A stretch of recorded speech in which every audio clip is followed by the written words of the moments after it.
ഇന്ന് ഞാൻ മാതാവിനെക്കുറിച്ച് പറയാൻ ഉദ്ദേശിക്കുന്നത് സെപ്റ്റംബർ 3-ാം തീയതി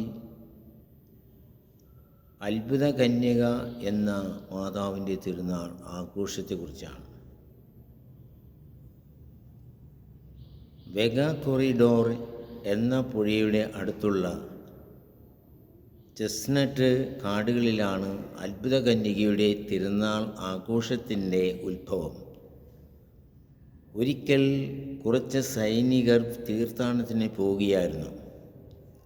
അർദ്ധരാത്രി ആയപ്പോൾ അത്ഭുത കന്യകയായ ദൈവമാതാവ് തീനാളുകളാൽ ചുറ്റപ്പെട്ട് പുഴയുടെ അടുത്ത് പ്രത്യക്ഷപ്പെട്ടു.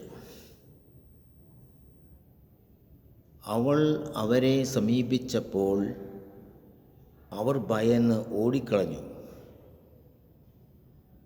പിറ്റേ ദിവസം ഈ വാർത്ത അറിഞ്ഞപ്പോൾ നാട്ടുകാർ അവിടെ ചെന്നപ്പോൾ കണ്ടത് എരിയുന്ന ചാരവും ഒരു വലിയ ചെമ്പ് കുട്ടവുമായിരുന്നു. എല്ലാ വർഷവും സെപ്റ്റംബർ 3-ാം തീയതി ആ സ്ഥലത്ത് മിലാഗ്രോ എന്ന് വിളിക്കുന്ന തീർത്ഥാടനത്തിനായി അടുത്ത പ്രദേശങ്ങളിൽ നിന്നും കുടുംബസമേതം ജനങ്ങൾ എത്തിച്ചേരാറുണ്ട്. ഇതാണ് അത്ഭുത കന്യകയെക്കുറിച്ച് എനിക്ക് പറയാനുള്ളത്. ദൈവം നമ്മെ എല്ലാവരെയും അനുഗ്രഹിക്കട്ടെ.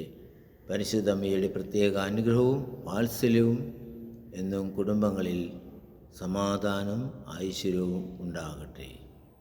ദൈവത്തിന് നന്ദി.